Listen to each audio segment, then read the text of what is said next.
Hey there and good morning. This is Rob D'Amico with Guiding from the Garage, coming to you pretty early in the morning here from the Carolinas. So it might be midday, might be the end of the day where you are, but I do know it's very early in the morning here for me to knock out this episode for you. We actually have a guided trip today amongst all this craziness, which is great news. People are starting to get out and fish again. Phone is starting to ring, lots of text messages, emails. It actually gets me out of the garage. But before I leave this morning, we're going to do a third episode for season 1. And this episode is going to focus on the actual loop-to-loop connection. Let me put this coffee down while I talk to you. Today's episode is brought to you once again, although it's very early, by Coors Original Beer. This episode is always brought to you by Trout and Travel. We plan, you fish. In episode 1, we taught you what to do as a good field repair to rebuild the loop on the end of your fly line to get you through the day. We then taught you how to rebuild the loop on the end of your leader when the leader loop breaks. And remember, more than a fly line loop breaking, that leader loop's going to break more often. Or as a reminder, you're going to end up with leaders that don't have a loop in them. That's just going to make you mad. But now you know how to rebuild the loop in your leader and your fly line. Today's episode is going to be a very quick rigging episode. It's not going to last long at all, but it's going to show you how to pass the two loops together to create a handshake connection that comes together like grabbing your two forearms and then pulling tight.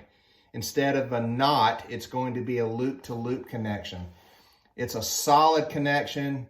It's what we use pretty much predominantly everywhere that we go that we're net fishing or we're dry fly casting on trout rivers.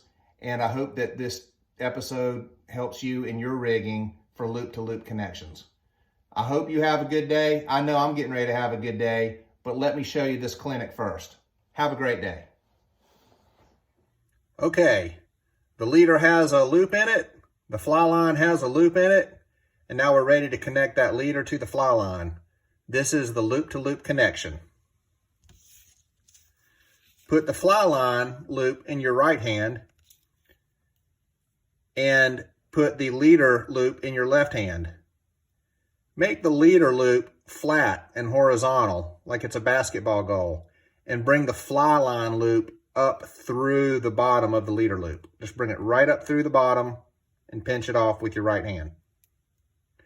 Take a small piece of this leader right behind the loop, make a loop and pass it up through the bottom of the fly line loop. Pull all of the leader through it, all of the slack, till the very tippet of the leader comes out. Pull those two together slowly.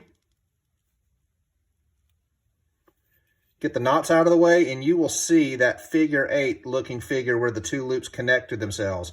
As you pull tight, that closes the circle. Pull it very tight, and you want it to pinch itself to where there's a lot of give right there and the loops don't really want to separate. That is a solid loop-to-loop connection. If you want to loosen those loops, get close to the connections and push towards each other, and it loosens them up if you ever need to take the leader off of your fly line loop. But for the purposes of the loop-to-loop connection, when you get those two loops connected, pull tight from the back of the leader and the fly line, pull it very tight, and they'll bite into themselves and they'll stay connected. Seamless, perfect, 100% connection. Thanks for joining us in today's episode. So that's the loop-to-loop connection, a pretty solid and standard way of connecting your leader to your fly line. Make sure you share this clinic and these tips with your friends that you fish with next time that you're out there.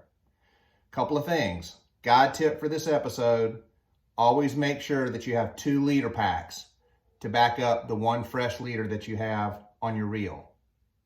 Second thing, make sure that you fish with a fly fishing guide at least 1 time this year. And the third and most important thing, make sure that when you're practicing these rigging clinics at home, you're not sitting down at the kitchen table or on the couch watching Tiger King. What you're doing is you're standing up either in your garage, outside, your living room. We really don't care. Put your rod under your arm, put your pack on your hip. Make sure that you're practicing these rigging tips and techniques standing up with your gear on.